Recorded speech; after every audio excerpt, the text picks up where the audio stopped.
plus de 2 milliards de personnes, soit environ un tiers de toute l'humanité, se disent chrétiennes. Une religion qui tire son nom de Jésus de Nazareth. Le Christ est le Fils de Dieu, selon la Bible.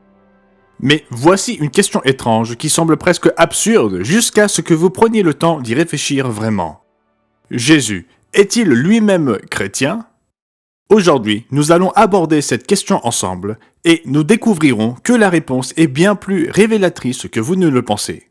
Rejoignez-nous sur le monde de demain pour répondre à la question suivante. Jésus est-il chrétien ?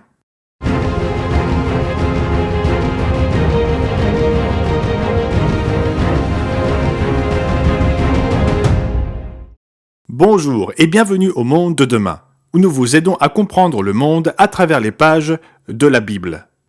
Je sais que notre titre semble inhabituel aujourd'hui. Après tout, si quelqu'un peut être décrit comme un chrétien, c'est bien Jésus-Christ, le fondateur même du christianisme. La réponse semble évidente.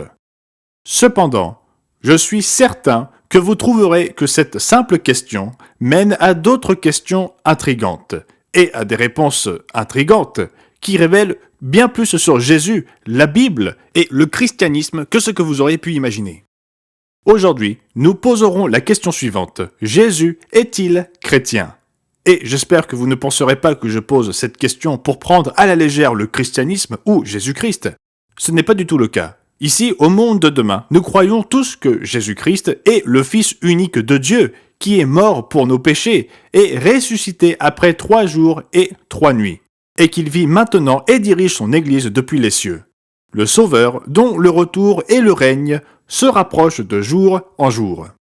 En fait, c'est parce que nous prenons Jésus-Christ et ses enseignements au sérieux que nous posons cette question aujourd'hui. Jésus-Christ est-il chrétien ? La plupart d'entre nous connaissent des chrétiens. Beaucoup d'entre nous croient être chrétiens. En fait, comme nous l'avons mentionné au tout début de cette émission aujourd'hui, plus de 2 milliards de personnes prétendent être chrétiennes dans le monde. Littéralement près d'un tiers de l'humanité. L'influence de la religion qui porte le nom de christianisme touche tous les continents du globe et ses principes et préceptes ont eu un impact sur les gouvernements, les cultures et les traditions du monde entier. Bien sûr, les détails de ce que signifie le christianisme varient d'un endroit à l'autre, d'une culture à l'autre et dans certaines villes, même d'une rue à l'autre. Car l'église d'un quartier peut enseigner un ensemble de doctrines très différentes de celles de l'église située juste un peu plus loin. Pourtant, la plupart d'entre nous ont une expérience personnelle qui nous donne une idée de ce que le mot chrétien signifie dans la vie réelle, sur la base des croyances, des pratiques et des exemples de ceux que nous connaissons, ou même de nous-mêmes. Donc, en gardant cela à l'esprit, Jésus est-il chrétien ? Autrement dit, si Jésus marchait parmi nous aujourd'hui, en chair et en os, comme il y a 2000 ans, mais que vous ne saviez pas à l'avance qu'il était Jésus-Christ, concluriez-vous qu'il était chrétien ? Si vous compariez son mode de vie avec les croyances, les pratiques et la façon de vivre de ceux qui revendiquent le christianisme aujourd'hui, quelle serait votre conclusion ? Jésus serait-il à la hauteur ? Croiriez-vous qu'il était chrétien ? Ou concluriez-vous qu'il appartenait à une autre confession, une religion complètement différente ? Nous n'avons pas à deviner la réponse à cette question. Jésus y répond pour nous. La Bible est, d'une manière très réelle, son livre. De la première à la dernière page, c'est lui qui en a inspiré la rédaction par son Esprit Saint, et ses enseignements sont parfaitement consignés dans ces pages. Nous pouvons savoir ce qu'il croyait et pratiquait, car le récit de sa vie, ici-bas, a été fidèlement préservé pour nous depuis près de 2000 ans, tout comme les enseignements et les pratiques de ses tout premiers disciples qu'il a formés personnellement pour le représenter dans le monde. Pour le reste de l'émission d'aujourd'hui, nous examinerons les croyances et les pratiques de Jésus-Christ et nous les comparerons aux croyances et aux pratiques les plus courantes chez les chrétiens d'aujourd'hui. En répondant à la question suivante « Jésus est-il chrétien ?», nous laisserons Jésus parler pour lui-même. Puisque nous disposons du récit fidèle de ses croyances, de ses enseignements et de ses pratiques, posons donc quelques questions et comparons ce que Jésus-Christ a fait et pensez à ce que nous voyons dans les croyances et les pratiques du christianisme actuel. Tout d'abord, examinons les fêtes. Les chrétiens du monde entier ne sont pas unanimes quant aux jours qu'ils considèrent comme sacrés, mais il existe un large consensus autour de certains jours comme Noël en hiver et les Pâques au printemps. Bien que ces jours soient souvent respectivement décrits comme une célébration de la naissance et de la résurrection de Jésus, il est également un fait historique que ces deux jours dérivent de pratiques et de traditions païennes, et sont empreints des éléments associés à des dieux et déesses païens et à des cultures païennes, dont certaines sont antérieures au christianisme de plusieurs siècles. Vous n'avez pas besoin de me croire sur parole, même la plus simple des recherches sur Internet vous permettra de trouver un certain nombre d'informations. Par exemple, en montrant comment Noël remonte à des coutumes telles que le culte romain du soleil le jour du sol Invictus, à peu près au moment du solstice d'hiver, et comment de nombreuses pratiques associées aux Pâques remontent à des rituels de fertilité païens et au culte de dieux et de déesses, comme Éostre, dont le mot anglais Easter serait dérivé. C'est peut-être une nouvelle pour certains d'entre vous, mais de nombreux chrétiens connaissent les origines païennes de leurs fêtes préférées. Ils croient simplement que Dieu ne s'en soucie pas, comme si peut-être ces jours avaient été rebaptisés maintenant et pouvaient être célébrés par les chrétiens avec une nouvelle signification. Après tout, les chrétiens ne croient pas qu'ils adorent des dieux païens ces jours-là. Ils essaient d'adorer le Dieu de la Bible. À présent, comparez cela aux enseignements de Jésus lui-même. Tout comme il est incontestable que ces jours et nombre de leurs traditions trouvent leur origine dans le paganisme, il est également incontestable que, dans la Bible, Dieu nous ordonne de ne pas célébrer des jours ayant de telles origines. Par exemple, considérez Deutéronome 12 et le verset 31, où Dieu parla à l'ancien Israël des pratiques païennes, des autres cultures et ordonna très clairement « Tu n'agiras pas ainsi à l'égard de l'Éternel ton Dieu ». Remarquez qu'il ne dit pas simplement « n'adorez pas ces dieux ». Dieu dit clairement de ne pas l'adorer de ces façons-là. Nous pourrions lire à d'autres endroits également où le commandement de Dieu est clair, par exemple dans Jérémie 10 où Dieu décrit les pratiques cultuelles païennes des nations et déclare avec une clarté absolue. N'apprenez pas les façons de faire des nations. Bien sûr, ces commandements sont consignés dans l'Ancien Testament. Mais quel était l'enseignement de Jésus sur les traditions des hommes lorsqu'il entrait en conflit avec les commandements de Dieu ? Jésus lui-même nous le dit dans le chapitre 7 de l'Évangile de Marc, où il accuse les dirigeants juifs de son époque d'ignorer les commandements de Dieu afin de garder leurs propres traditions. Jésus leur répondit « Hypocrite, Ésaïe a bien prophétisé sur vous. Ainsi qu'il est écrit, ce peuple m'honore des lèvres, mais son cœur est éloigné de moi. C'est en vain qu'il m'honore, en donnant des préceptes qui sont des commandements d'hommes. Vous rejetez fort bien le commandement de Dieu pour garder votre tradition. » Il semble que la position de Jésus soit assez claire, et qu'elle ne favorise pas le respect d'un quelconque jour ou tradition d'origine païenne. Cela ne signifie pas pour autant que Jésus n'observait aucun jour saint ni aucune fête. Bien au contraire. Bien qu'il ait refusé de faire des compromis et d'accepter des traditions d'hommes lorsqu'elles étaient en conflit avec les commandements divins, il observa les jours saints énumérés dans la Bible. Plus précisément, ceux énumérés dans Lévitique 23. La Pâque, les jours des pains sans levain, la Pentecôte, la fête des trompettes, le jour des expiations, la fête des tabernacles et le dernier grand jour. Par exemple, dans Jean chapitre 7, nous voyons Jésus célébrant la fête des tabernacles qui est mentionnée dans Lévitique 23, versets 33 à 43. Bien sûr, certains diront « c'est différent, Jésus devait les observer car il était juif. Tous ces jours ont été abolis après sa mort. » Mais ils ont tort. Le Nouveau Testament montre les disciples que Jésus forma en train de célébrer ces mêmes fêtes. Par exemple, Acte 20, verset 16, mentionne l'intention de Paul de respecter la fête de la Pentecôte. Et dans 1 Corinthiens chapitre 5, rédigé des décennies après la mort et la résurrection de Jésus, l'apôtre Paul donna clairement l'instruction, non seulement aux Juifs, mais aussi aux chrétiens non israélites, de célébrer la fête des pains sans levain pendant 7 jours. La parole de Dieu indique clairement que Jésus n'interdit pas seulement les pratiques des fêtes censément chrétiennes, mais elle indique également que lui et ses disciples observèrent des jours saints complètement ignorés de ceux qui se disent être chrétiens aujourd'hui. Nous constatons une divergence similaire lorsque nous examinons le jour de culte hebdomadaire que Jésus observait. Alors que la grande majorité de ceux qui se considèrent aujourd'hui comme chrétiens s'en tiennent au dimanche, le premier jour de la semaine, comme jour de culte hebdomadaire. Jésus a clairement sanctifié le 7e jour, le samedi. Luc 4 et le verset 16 disent clairement que Jésus avait l'habitude d'observer le sabbat du 7e jour. Encore une fois, certains pourraient protester que c'était avant la mort et la résurrection de Jésus, que Jésus en tant que juif devait observer le sabbat, mais qu'après sa résurrection, les chrétiens commencèrent à observer le dimanche parce que c'était le jour de la semaine où il fut ressuscité. La confusion concernant le jour de la semaine où Jésus fut ressuscité fera l'objet d'une autre émission. Mais encore une fois, nous devons souligner que la Bible montre que les disciples de Jésus étaient en désaccord avec le christianisme traditionnel et qu'ils observaient le même jour que Jésus, même lorsqu'ils étaient des gentils et pas du tout juifs. Par exemple, dans Actes 13, nous lisons que Paul prêcha à la fois aux juifs et aux gentils le jour du sabbat du 7e jour. Les gentils étaient tellement enthousiasmés par ce qu'ils apprenaient qu'ils en redemandaient.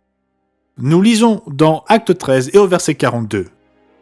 Comme ils sortaient de la synagogue des Juifs, les gentils les prièrent de leur annoncer les mêmes choses le sabbat suivant.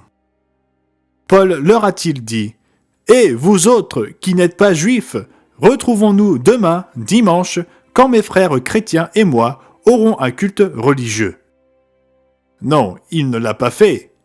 Le verset 44 dit : le sabbat suivant, presque toute la ville se rassembla pour entendre la parole de Dieu. Il ne les a pas invités à se réunir lors d'une assemblée chrétienne le dimanche parce qu'il n'y en avait pas. L'apôtre Paul continua, même parmi les gentils, à suivre la pratique et l'enseignement de Jésus-Christ et en mettant à part le sabbat du 7e jour comme jour de Dieu pour l'instruction et le culte. Même de nombreux érudits de nos jours qui observent le dimanche sont d'accord sur ce point. La Bible n'approuve que le sabbat du 7e jour comme jour de culte, y compris le récit des enseignements et de l'exemple de Jésus et de ses disciples qu'il forma personnellement. Alors qu'avons-nous vu jusqu'à présent ? Nous avons vu que si Jésus était vivant parmi nous aujourd'hui dans la chair, comme il y a 2000 ans, il constaterait que les gens qui se proclament être ses disciples, partout dans le monde, se rendent à leur culte à des jours complètement différents des siens et maintiennent des traditions qui transgressent les commandements de Dieu, précisément de la manière dont il leur enseigna de ne pas le faire.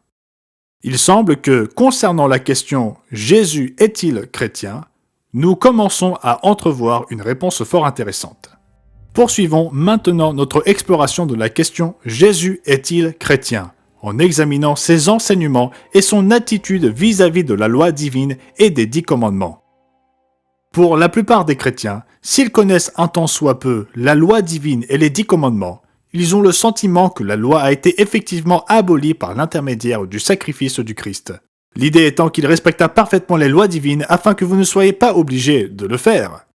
De nombreuses églises chrétiennes enseignent que le Christ supprima le fardeau des lois divines afin que vous ne soyez pas alourdis par de telles préoccupations. Cela pourrait expliquer pourquoi de nombreux chrétiens évangéliques, protestants et catholiques commencent à vivre ensemble ou à cohabiter avant le mariage. Après tout, si les interdictions de Dieu contre la fornication sont pour ainsi dire supprimées en Christ, pourquoi ne pas le faire ?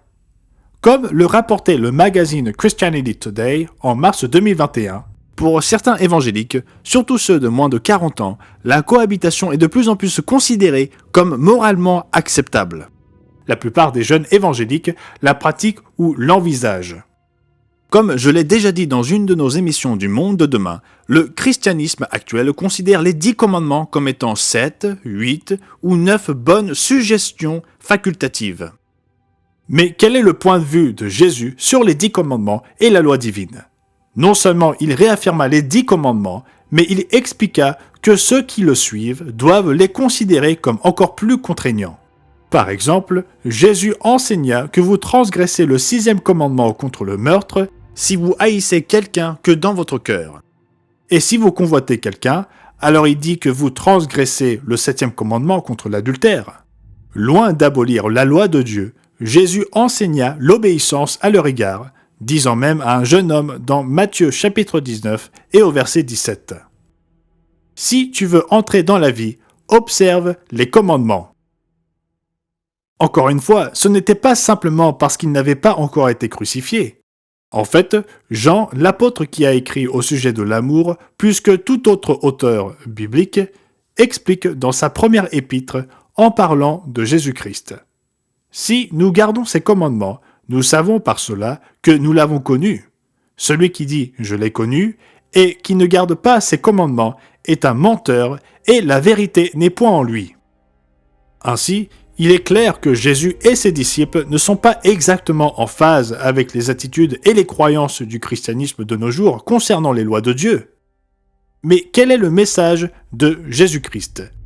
Quel est le véritable message de l'Évangile qu'il est venu prêcher? La plupart des chrétiens, s'ils y ont jamais pensé ou entendu lors d'un service religieux, peuvent croire que l'Évangile que Jésus annonça est au sujet de sa vie, sa mort et sa résurrection, et qu'en croyant en lui, vos péchés peuvent être pardonnés par sa mort. Je ne suis pas ici pour nier le fait que le pardon des péchés passe par la repentance et la croyance en Jésus-Christ. Je suis reconnaissant pour ce fait. Mais est-ce là le message que Jésus va prêcher?